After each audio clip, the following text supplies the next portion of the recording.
Hi, I'm Emily. I'm 30 years old, and I'm about to tell you how my wedding turned into a battleground. All because my mom thought my golden sister's feelings were more important than my happiness. Let me start from the beginning. I've been with Ryan, my now fiance, for over 6 years. He's not just the love of my life. He's my rock, my best friend, and what I now recognize as emotional blackmail. And the person who knows exactly how to ground me when life gets insane. We've always felt more like two people forced to share space rather than family. So when he proposed to me last March during a quiet weekend at home, it felt like everything in my life had finally aligned. As kids, she would literally cry if I got a better grade, or if an aunt said I looked pretty. If I got a birthday party, she needed something bigger for hers. If I made honor roll, suddenly she'd be sick the next day, and mom would drop everything to cuddle her. I was glowing with joy, but that glow didn't last long, because the moment I shared the news with my mom and half-sister Cassie, I wasn't met with congratulations. I was met with competition, sabotage.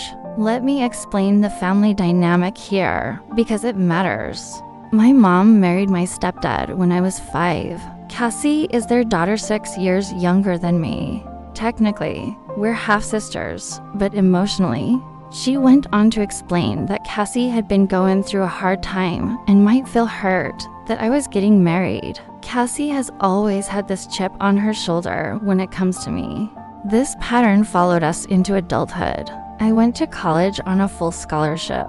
Cassie didn't. I built a stable relationship with Ryan. Cassie bounced between toxic boyfriends like it was a sport. I was finally engaged to the love of my life. And Cassie, single, angry, and for some reason, convinced my joy was an attack on her. When Ryan and I announced our engagement last March, we were glowing. I thought the hardest part would be choosing flowers or the cake flavor. Nope. The hardest part was my family. Or I'm so happy for you. No. When I called my mom to tell her the big news, the first words out of her mouth weren't congratulations. She sighed and said, "Oh, Cassie's not going to take this well." Wait, what? I laughed nervously, assuming she was joking. But she wasn't, because she was single. You heard that right. I was supposed to feel guilty, because I was happy while my sister wasn't. At first, I brushed it off. One weird comment from my mom wasn't going to ruin this. To a guy she'd been dating for 3 months. I figured maybe she was just trying to keep the peace. But then things escalated. Her new husband cheated on her with her best friend. Just like that, she was filing for divorce. And messy, and frankly, predictable. But Cassie, she's not exactly known for her good judgment. This guy was a stranger to the whole family. He gave off red flags I could see from a mile away. But I said nothing. Her life, her choices. A few weeks after my engagement, Cassie, who had been single, suddenly announced she was getting married to.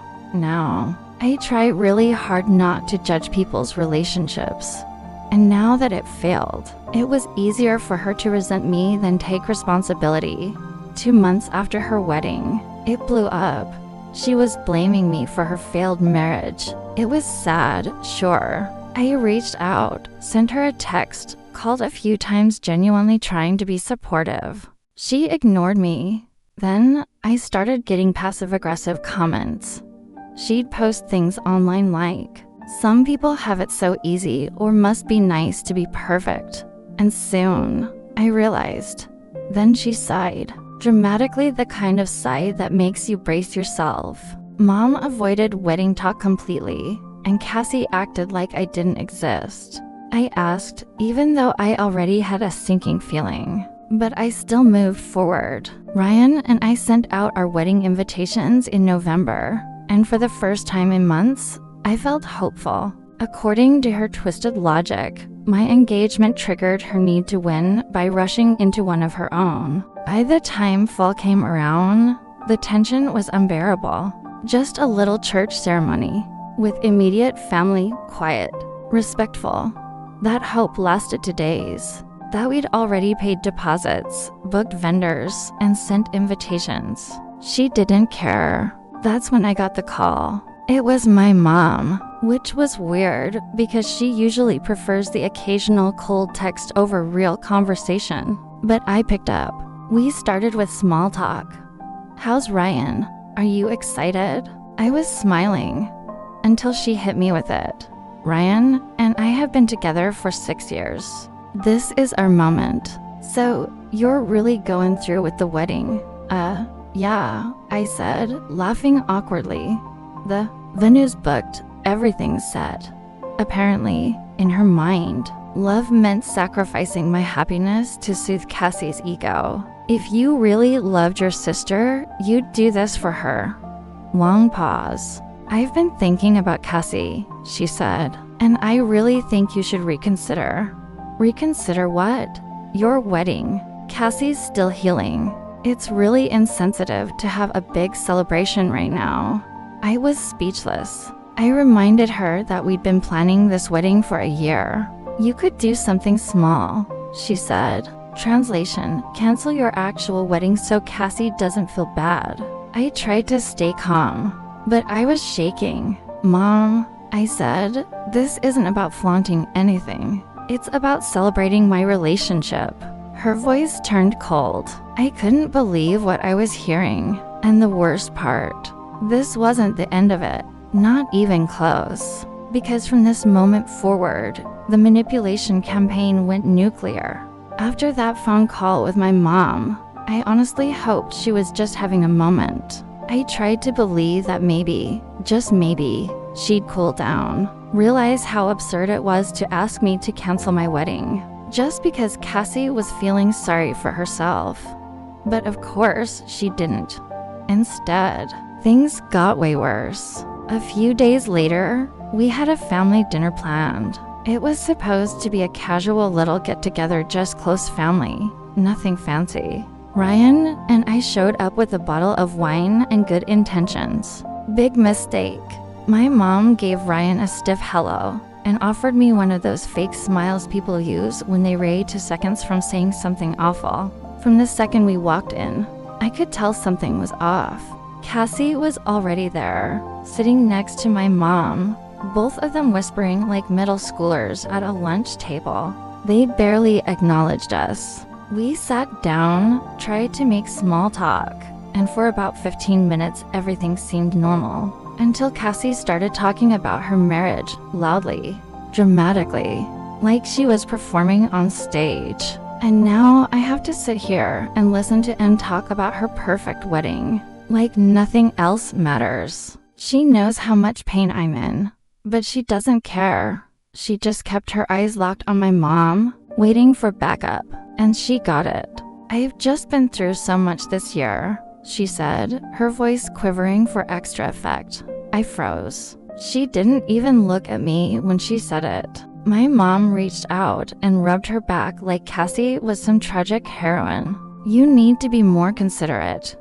You have no idea how hard this has been for her." "She's right, Emily," she said, her voice soft but cutting. And that was it.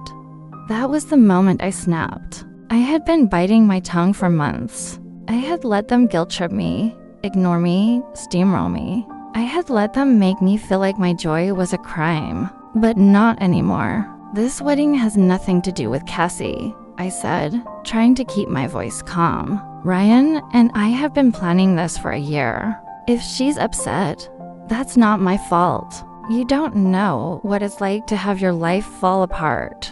You've had everything handed to you, your scholarship, your boyfriend, your perfect little life. You've never had to struggle for anything. Maybe she should take some responsibility for rushing into a bad marriage instead of blaming me." Dead silence. I don't know what it's like to have my life fall apart because I don't make impulsive decisions just to compete with other people. But the more I thought about it, the more it hit me. Maybe if you spent less time being bitter and more time working on yourself, you wouldn't be in this situation.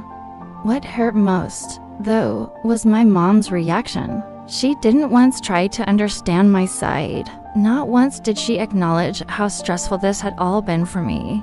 It was clear she had picked a side, and it wasn't mine. My aunt looked like she wanted to slide under the table. My cousin's fork froze midair. Cassie's tears, they turned to rage. "How dare you?" she snapped. "What would they do at the actual wedding? She's been through so much, and you were unnecessarily cruel." I stood up, literally shaking. "You're right, Cassie." Ryan stood up beside me, reached for my hand, and said, "We're leaving. You deserve to enjoy it without worrying about their next move." And just like that, we walked out. Because even though I knew this was the right thing to do, it wasn't easy. Cutting your mom and sister out of your wedding? That's heavy. I told them this day was meant to celebrate love and joy, not bitterness and blame. And for my own peace of mind, they were uninvited. On the drive home, I kept replaying everything in my head, wondering if I'd gone too far, if I'd been too harsh. I felt lighter. I was done playing the scapegoat. Cassie had been poking and prodding me for months, and I finally stood my ground. The next day, I got a text from my mom. "You owe your sister an apology for what you said last night." I stared at the message for a full minute. Then I put my phone down and walked away. No reply. I was done apologizing for things that weren't my fault. From that point on, I knew I had to prepare for the worst. Because if they were willing to act like this now, that's when I sat down with Ryan and said it out loud for the first time. "I think I need to uninvite them." He didn't even hesitate. "I've been thinking the same thing," he said. "It sucks, but this is our day."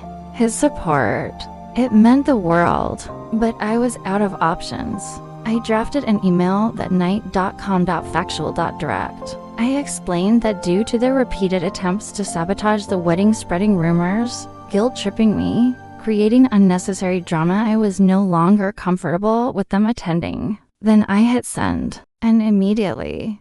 But, of course, the backlash came fast. My mom was first.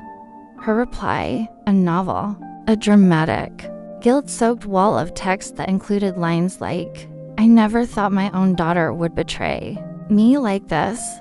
You've chosen a man over your own blood. Your father would be so disappointed if he were still alive." Yep, she brought Dad into it. I didn't reply. Then Cassie chimed in. Her message was exactly what I expected, full of anger, self-pity, and delusion. She accused me of being jealous of her and claimed I was punishing her for being honest about her feelings. She ended it with, "You'll regret this when you realize you've destroyed this family." Nope. Still didn't reply. Then the flying monkeys showed up.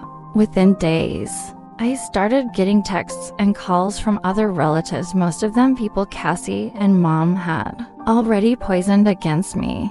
An uncle called and said I was being immature. A cousin I barely speak to left a voicemail that started with, "I can't believe you'd do this to your own mother." It was overwhelming. But just when I started to feel alone in all of it, something amazing happened. "You've put up with their nonsense long enough. I'm proud of you for standing your ground." Support. Real support. My dad's sister, Aunt Laura, called me and said, "Cassie pulled something unbelievable."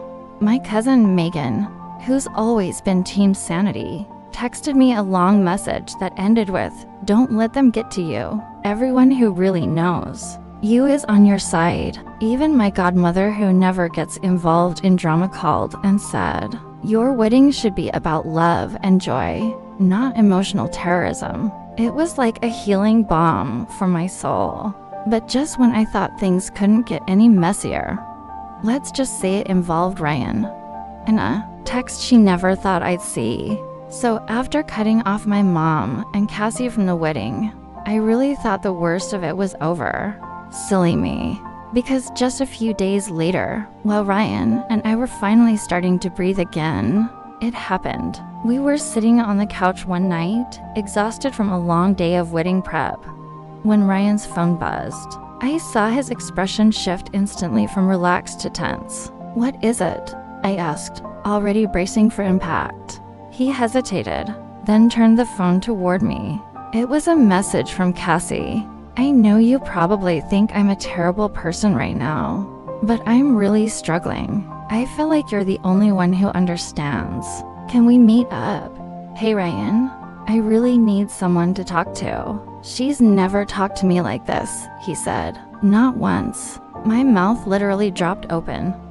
"What the hell?" Ryan looked at me, just as confused. Which was true. Cassie and Ryan had never been close. Friendly, sure, but nothing more than surface level small talk. So why was she suddenly confiding in him like he was her emotional support animal? I said, "This is weird. Really weird. Don't answer." All of them towing the line between innocent and deeply manipulative. And we didn't. But of course she didn't stop there. Over the next few days, she sent message after message. "You were always so kind to me. I feel like you actually see me." But still, I told Ryan to wait. Let her keep digging her own grave. Emily doesn't get how hard this has been. I was livid. Not only was she inserting herself where she didn't belong, she was Loki, trying to undermine my relationship. And then she sent the message. I know it's wrong, but I can't help it. I feel like we have a connection that Emily doesn't understand. I don't know what to do with these feelings. The one that made my blood boil. I've been thinking a lot about you lately. My God. Days before my wedding, she was trying to plant seeds in Ryan's head, hoping to wreck everything I'd built. To twist the knife one last time. She actually said it. Are you kidding me? I knew Cassie was a piece of work, but this is psycho behavior. I'm so proud of you for cutting her off. I couldn't believe how bold, how blatant she was being. Ryan, bless his honest soul, showed me the message immediately. "What do you want to do?" he asked. I didn't hesitate. "Screenshot everything, then block her." He did. And then I took those screenshots and emailed them to my mom, Aunt Laura, and a few key relatives who had still been on the fence. I didn't rant. I didn't scream. I just attached the receipts and said, "This is why I uninvited Cassie.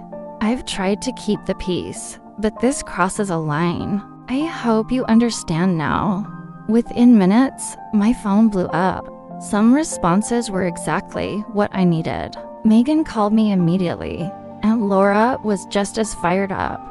"She's disgusting," she said. "You made the right call, and now everyone can see it." But then, there was my mom. Her reply, "I can't believe you'd accuse your own sister of something so horrible. Cassie is just going through a rough time, and you Ray making it all about you." I rolled my eyes so hard I swear I saw my brain. She didn't even acknowledge the screenshots. Didn't say a word about Cassie's creepy messages. Just jumped straight into the emotional manipulation Olympics. At that point, I was officially done. No more trying to reason. No more being the bigger person. If my mom wanted to defend someone who was actively trying to destroy her other daughter's wedding that was on her, made sure they understood Cassie and mom were not allowed in, no matter what. I had a wedding to focus on, so I doubled down on prep. I called the venue, told them everything, and then, just to be safe for Ryan, and I hired a pair of private security guards.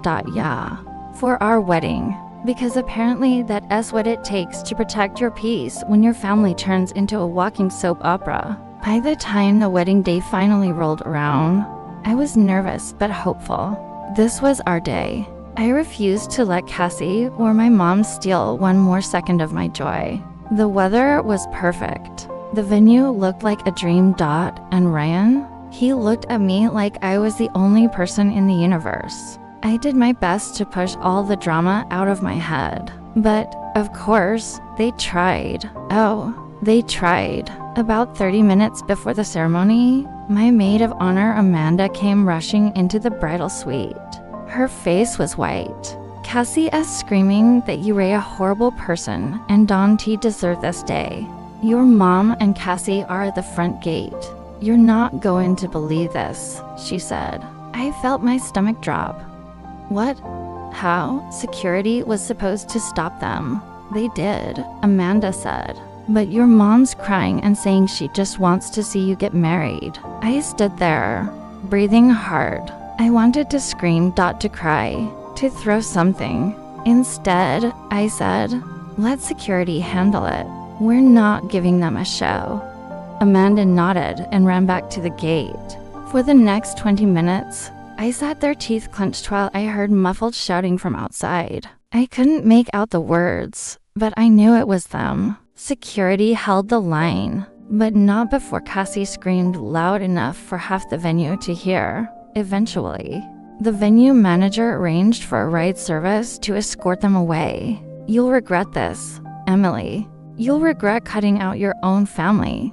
Yeah, no, I won't. Once they were gone, I took a deep breath and stood tall. They were out of sight, and I was done letting them live rent-free in my head. What happened next? The real family showed up, friends, loved ones, people who actually cared.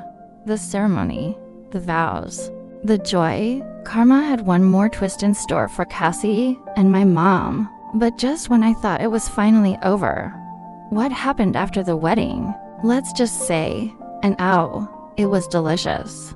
So, you'd think after they were literally escorted off the venue grounds on the day of my wedding, Cassie and my mom would finally take the hint and back off, right? Lol. Of course not. Because 1 week after the wedding, I got a call from the unofficial family news network.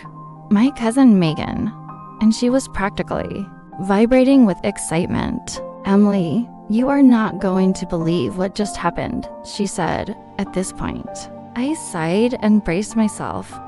What now? Like screaming, slamming doors, full-blown meltdown. And get this, your mom kicked her out of the house, and instead of reflecting on her own garbage behavior, she did what Cassie always does, blamed everyone else. Cassie and your mom had a nuclear level fight, naturally. I nearly dropped my phone. Wait, what? Apparently, after the wedding, Cassie had been sulking around my mom's house like a villain whose evil plan didn't quite work. Me, of course. Ryan, the security guards, yeah, I'm not kidding. That she should force me to cancel the wedding like some unhinged Disney villain who thinks screaming solves everything. Even some random cousin she claimed didn't defend her hard enough. But the kicker? Cassie turned on my mom. She told her it was her fault the wedding went through. That if mom had really cared, she would have done more to stop it.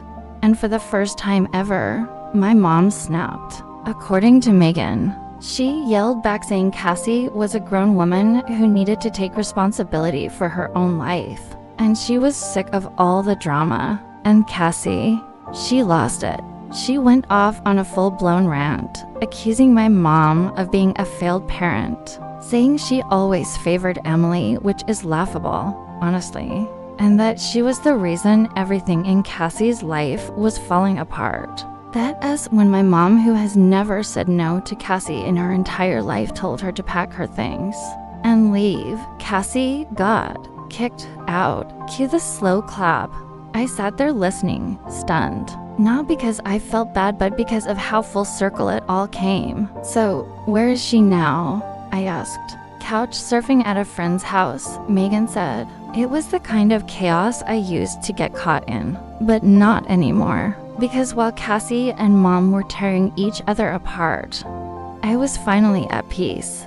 They lied, manipulated, guilt-tripped, and literally tried to break up my engagement. Ryan and I spent that week in a cozy little mountain cabin for our honeymoon. No phones, no social media, no Cassie, just us, hiking during the day and sipping wine by the fireplace at night. I checked my phone once just to be safe and saw a string of missed calls and messages from my mom. I didn't read them. I didn't reply. I didn't even feel tempted. I had made my decision, and I was sticking to it.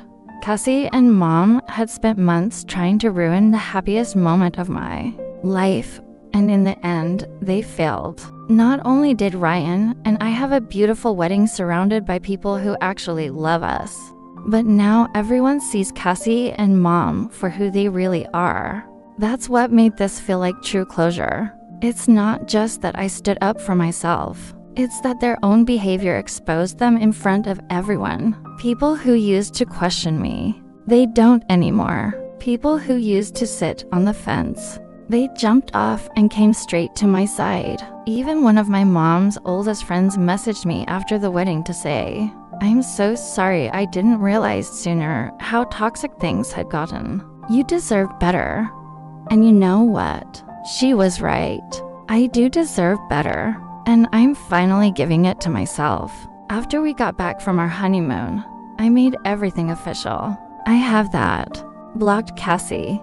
Blocked my mom. Muted them on every platform. The same mother who defended her until the bitter end. Set clear boundaries with relatives that I won't be involved in drama updates. And I started therapy again to make sure I keep healing from all the emotional trauma they caused. Because I don't want to carry that pain into this new chapter. I want joy. I want peace. I want to wake up next to Ryan every morning without wondering what bomb is going to go off in my inbox. And for the first time, there's a saying I once heard.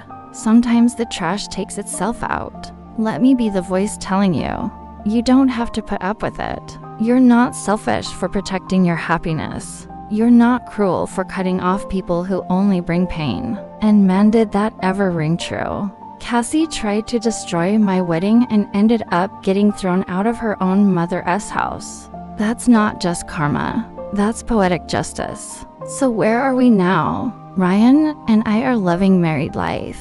We're planning a mini getaway for our 6-month mark. He's working on his small business. I've started a side hustle doing freelance design work from home. And best of all, there's no more screaming, crying, or toxic guilt tripping invading my life. Just laughter, support, and deep, genuine love. If you were reading this and you were dealing with a Cassie or a toxic parent, your peace is worth fighting for. Mine sure was. And now that I have it, I'm never giving it up again.